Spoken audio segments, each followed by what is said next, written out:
Hello তোমাদের সবাইকে স্বাগত জানাই আবার আমার পেজে। তো তোমাদের রিকোয়েস্টে আমি একটা প্রথমে বলি, একটা শর্ট ভিডিও ছেড়েছিলাম যে মানে আমি জুয়েলারিটার, জগন্নাথের জুয়েলারিটার। তো তোমাদেরকে বলেছিলাম তোমরা যদি জুয়েলারিটা দেখতে চাও তাহলে একটু রিকোয়েস্ট করো। তো তোমাদের রিকোয়েস্টে আজকে নিয়ে চলে এসেছি জগন্নাথ জুয়েলারিটা কেমনভাবে বানিয়েছি সেটা। তো এখানে দেখো, ফার্স্টেই আমি একটু বড় মাপের একটা পিচবোর্ড কেটে নিয়েছি। যেগুলো একটু বড় মাপেরটা হচ্ছে চোকারের, আর একটু ছোট সাইজেরটা দুটো ইয়াররিং হবে। তো সেগুলোকে আমি এখানে ব্ল্যাক কালারের কাপড় দিয়ে র্যাপ করে নিচ্ছি। প্রথমে দেখলাম ব্ল্যাক কালারের কাপড়টা একটু হোয়াইট যেহেতু ছিল আমার কার্ডবোর্ডটা, তাই ওটা ট্রান্সপারেন্ট হয়ে যাচ্ছিল, তাই ওটার উপরে আমি ডবল লেয়ার করে দিয়েছি। ফার্স্ট লেয়ারটা একটু ছোট রেখেছি, তারপরেরটা এরকমভাবে গ্লু দিয়ে মুড়িয়ে নিচ্ছি। তো তোমরাও এইভাবে করে নিও, আর চেষ্টা করবে যখন র‍্যাপ করবে তখন সাইডগুলো একটু কেটে দেওয়ার কাঁচি দিয়ে কাটলে কি হয়, সার্কেলটা একটু সুন্দরভাবে মানে ফোল্ড করতে সুবিধা হয়, দেখতেও কমপ্লিট লাগে। তো এরপরে দেখো এখানে গামছা নিয়ে নিয়েছি, আর গামছাগুলোকে আমি সার্কেল করে কেটে নিয়েছিলাম। একটা ওই আমার মেরি বিস্কুট এর সাথে একটা ফ্রি পেয়েছিলাম। তো ওই মেরি বিস্কুটের ফ্রি ডিব্বাটার ঢাকনাটা দিয়ে আমি মাপ করে কেটে নিয়েছি। তোমরাও ওটা মোটামুটি একটা আন্দাজ করে মাপ করে গামছা থেকে কেটে নিও। তারপরে এগুলোকে আমি দেখো, এর আগেও তোমাদের সাথে আমি শেয়ার করেছি এরকমভাবে গামছা দিয়ে যে ফ্লাওয়ার বানায় সেগুলোর মতনই সেম প্রসেসে এগুলোকে আমি একটা একটা করে সেলাই করে নিচ্ছি একে অপরের সাথে। মাপ করে নেবে একটুখানি যাতে ঠিকঠাকভাবে আসে মাপটা, ব্যাস এইটুকুই। আর ইয়াররিংগুলোতে কিন্তু পুরোটাই কভার হবে। তো ইয়াররিংগুলোতে আমি ফুলের মতনই বানিয়ে নিয়েছি, শুধু যেটা মাঝখানে যেটা থাকবে সুভদ্রা, দুদিকে জগন্নাথ বলরাম আর মাঝে সুভদ্রা থাকে। তো চকারটাতে আমি সুভদ্রাকে বানাচ্ছি, আর দুদিকে তোমাদের দুপাশে থাকবে জগন্নাথ বলরাম, তো ওই দুটো সেম থাকবে। তো ওগুলোতে আমি পুরোটাই কভার বানিয়ে দেবো। আর সামনেই রথযাত্রা আসছে, তো এই জন্যই কিন্তু এটা খুবই ভাইরাল, মানে আমি তো প্রচুর সেল করেছি। তোমরাও বানিও, দেখবে নিজেরা বানিয়েও পড়তে পারো, বা তোমরা সেল করার জন্যও বানাতে পারো, অ্যাড দিতে পারো। খুবই খরচা কম, খুবই তাড়াতাড়ি হয়ে যায়, বেশিক্ষণ লাগে না বানাতে। আমার বানাতে এটা মোটামুটি তোমার ওই 2 থেকে 3 ঘন্টা লেগেছে এস্টিমেট, কারণ আমি মাঝে মাঝে উঠেছিলাম, কাজ ছিল, তো ওই এস্টিমেট 2-3 ঘন্টা লেগেছে। তো তোমাদেরও ওরকম টাইমের মধ্যেই হয়ে যাবে, খুব বেশি টাইম কিন্তু লাগে না। একটুখানি টাইম আমার লেগেছে, তোমাদের যদি ড্রয়িং এর হাত থাকে তাহলে আরোই তাড়াতাড়ি হয়ে যাবে। আমার একটু ড্রয়িং এ আমি মানে কাঁচা বলতে পারো, শুধু এই স্কুলে লাইফ সায়েন্সে যেটুকু আঁকার হয় ওইটুকুই এঁকেছি, তার বেশি কোনোদিন কিছু আঁকিনি। তো তার জন্য একটু আঁকতে টাইম লাগে আমার। যাই হোক, তো তোমরা যদি ড্রয়িং এর হাত তোমাদের ভালো থাকে তাহলে কিন্তু আরো ইজি হয়ে যাবে জিনিসটা, আঁকা ড্রয়িংটা করা একটু ইজি হয়ে যাবে। আমি এখানে বারে বারে এঁকেছি আর বারে বারে করেছি, তো তোমাদের এবারে বুদ্ধি লাগিয়ে তোমরা করতেই পারো। চলো, বেশি বলে দিলাম মনে হয়। তো এইভাবে আমি দেখো এগুলোকে, গামছাগুলোকে জাস্ট গ্লু দিয়ে চিটিয়ে নিয়েছি, ফিক্স করে দিয়েছি। আর ব্যাক সাইডটাতে কিন্তু ব্ল্যাক কালারের কাপড় দিয়ে একদম ফিক্স করে দেবে, যাতে ভালোভাবে ওগুলো গ্লুর সাথে লেগে যায়, বা গামছার কাপড় দিয়েও করতে পারো, যেমন ইচ্ছা তোমাদের। দুটো কিন্তু ইয়াররিং দুটো কিন্তু স্টাড হবে, আর চোকারটা তো আমি বানানো দেখাবোই তোমাদের। আর এইভাবে দেখো, তারপরে আমি স্টার্ট করেছি ফেব্রিক কালার করা। তো ফেব্রিকের কালারটা দিয়ে আমি প্রথমে হোয়াইটটা দিয়ে পুরোটাই হোয়াইট কালার করে নিচ্ছি, যাতে একটুখানি হাইলাইট হয়, কারণ ওর উপরে আমি রেড দেবো, ব্ল্যাক দেবো। আমি চাইছি জিনিসটা যাতে হাইলাইট হয়, রেডটাও যাতে ফোটে, ব্যাকগ্রাউন্ডে হোয়াইট থাকলে জিনিসটা ফুটে ওঠে ভালো। তাই আমি এখানে ফার্স্টেই পুরোটাই হোয়াইট কালার করে নিচ্ছি। ওটাই যে বললাম তোমাদের একটু আগে, তোমরা যদি ড্রয়িংয়ে একটু ভালো থাকো তাহলে তোমাদের এই জিনিসটা কিন্তু আরও তাড়াতাড়ি হয়ে যাবে। আমি ড্রয়িংয়ে একটু কাঁচা, তাই আমার একটু টাইম লেগেছে এগুলোকে।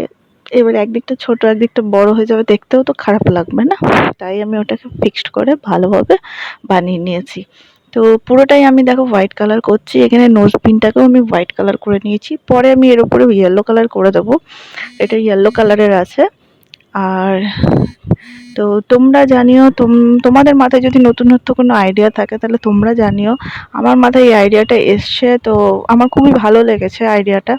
আর যারা আমার কাস্টমার, মানে যারা যারা নিয়েছে তারাও খুবই পছন্দ করেছে। আরও 2-3 রকমের আমি বানিয়েছিলাম, কিন্তু এইটা সব থেকে বেশি সেল হয়েছে, তাই আমি এই ভিডিওটাই তোমাদের সাথে শেয়ার করলাম। খুবই সুন্দর লাগবে দেখতে। সামনেই রথযাত্রা আসছে, তোমরা সবাই তো যাবেই রথ টানতে, বা তো যাবেই। আমাদের এখানে, আমি থাকি দুর্গাপুরে, তো আমাদের এখানে বিশাল বড় রথের মেলা হয়, বিশাল বড়। তো এর জন্যই হয়তো সবাই নিয়েছে।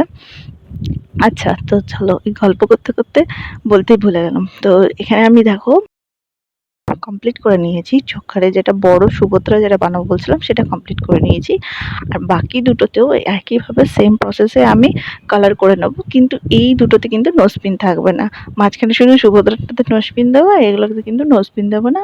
তো একটু ছোট সাইজ, এগুলো বানাতে একটুখানি ধৈর্য ধরে বানাতে হবে, যাতে একটুও যাতে না বিগড়ে যায়। নাহলে একটু যদি কালার এদিক ওদিক চলে যায়, দেখতে কিন্তু তখন বাজে লাগবে। হয়তো মেকআপ দিতে হবে, ব্ল্যাক কালারের ফেব্রিক দিয়ে মেকআপ দিতে পারো, কিন্তু আমার মনে হয় একটু ধৈর্য ধরে ভালোভাবে করলেই দেখতে খুবই সুন্দর লাগবে।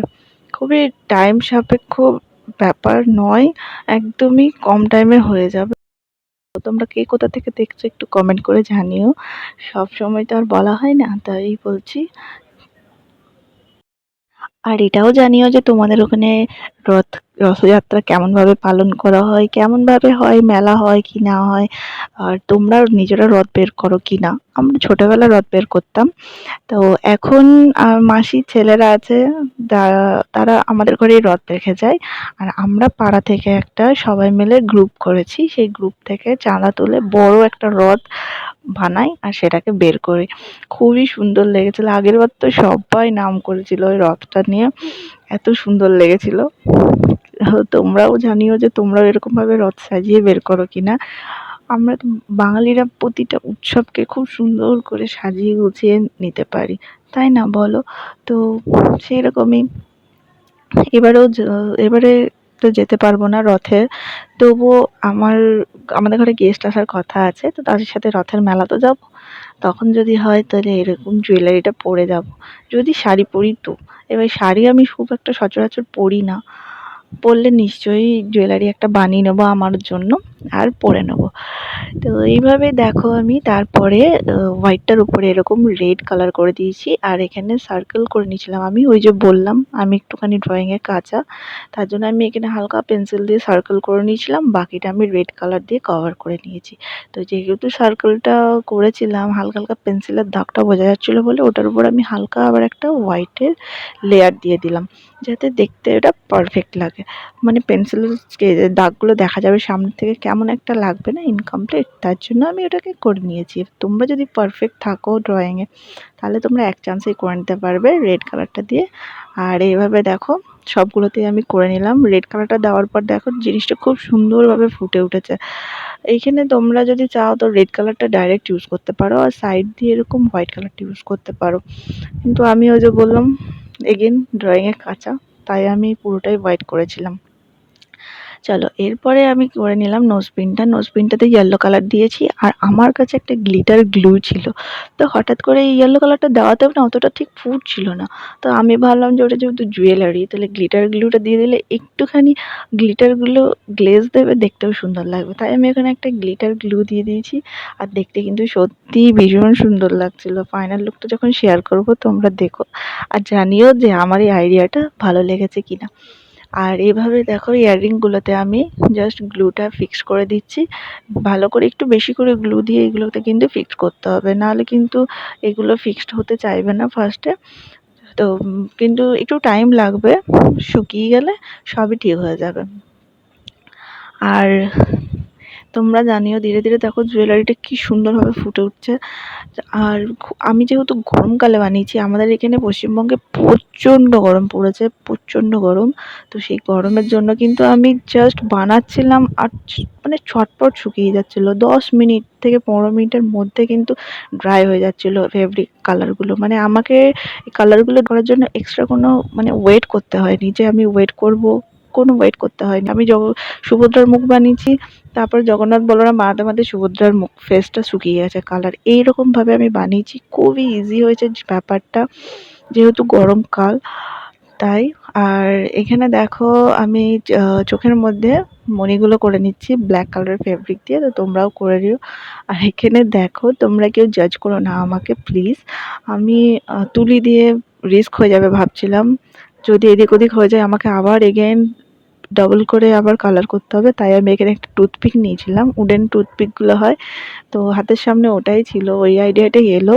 তাই এই টুথপিক দিয়ে আমি জাস্ট কালারগুলো করে নিচ্ছি। ব্ল্যাক কালারটা শুধু আমি টুথপিক দিয়ে করে নিলাম, জাস্ট একটু পারফেক্ট হওয়ার জন্য। তুলি দিয়ে আমার মনে হচ্ছিলো যে মানে ব্রাশ দিয়ে আমার মনে হচ্ছিলো যে এদিক ওদিক চলে যেতে পারে, মানে আমি কমফোর্টেবল ছিলাম না, তাই আমি এখানে টুথপিক দিয়ে জাস্ট কমপ্লিট করে নিলাম। আর দেখো চোখগুলো করার পরে এত সুন্দর লাগছে মুখটা দেখতে। আমি তো নিজে বানিয়ে নিজেই প্রথমবার যখন বানিয়েছি তখন নিজেই ভাবছি ওয়াও এত সুন্দর জিনিসটা কি করে বানালাম। আর এখানে দেখো আমি এই যে তোমাদেরকে ফার্স্টেই বললাম গ্লিটার গ্লু দিয়েছিলাম, তো এই গ্লিটার গ্লুটা একটুখানি অ্যাড করে দিয়েছি। লাস্টে দেখবে এটা যখন গ্লুটা শুকিয়ে যাবে না, দারুণ লাগবে দেখতে। তোমাদের কাছে যদি থাকে গ্লিটার গ্লু, তোমরা গ্লিটার গ্লু অ্যাড করতে পারো। আর যদি গ্লিটার গ্লু না থাকে তাহলে যদি গ্লিটার থাকে তাহলে সেটাও কিন্তু অ্যাড করতে পারো। একটুখানি গ্লু দিয়ে তারপরে গ্লিটার দিয়ে দেবে কয়েকটা, দেখবে খুব সুন্দর লাগবে। তাছাড়া আর যদি সেটাও না থাকে তাহলে স্কিপ করতে পারো, যে কোনো কালার দিতে পারো। তো এখানে দেখো কমপ্লিট হয়ে গেছে আমার ফেসটা বানানো। আর এখানে আমি রেড কালারের থ্রেড নিয়েছি, রেড কালার থ্রেডটা জাস্ট রোল করে দিয়েছি, যেমনভাবে আমি এর আগের জুয়েলারিতেও দেখিয়েছিলাম। এই এরকমভাবে মানে থ্রেডটাকে বানানো আমি এর আগেও তোমাদের সাথে শেয়ার করেছি। তো এইভাবে বানিয়ে পরে আমি এখানে কটন বলগুলো দিয়ে দিচ্ছি। আর দুটো জাস্ট কটন বল দেবো, কোনো চোকারে বেশি তো লাগবে না। আর তারপরে একটা করে গিট বেঁধে দেবো যাতে কটন বলগুলো সরে এদিকে না চলে আসে। আর এখানে বানানোটা আমি অলমোস্ট দেখিয়ে দিয়েছি, যদি তোমাদের এটা ডিটেলস আরও দেখতে চাও তাহলে বলবে, আমি তোমাদের সাথে ভিডিও শেয়ার করে দেবো। জাস্ট এটাকে থ্রেডটাকে দিয়ে পরে আমি কটন বলগুলো অ্যাড করে দুদিক থেকে তোমাকে রোল করতে হবে থ্রেডটাকে, তারপরে গিট মেরে দেবে, অটোমেটিক এরকমভাবে সুন্দরভাবে বানানো হয়ে যাবে। আর ব্যাক সাইডটা যেহেতু দেখতে খারাপ লাগছিলো, তাই ব্যাক সাইডে আমি একটুখানি ওই গামছা সেরকম সেম অ্যাড করে দিয়েছি, যাতে ব্যাক সাইডটা দেখতে একটুখানি সুন্দর লাগে।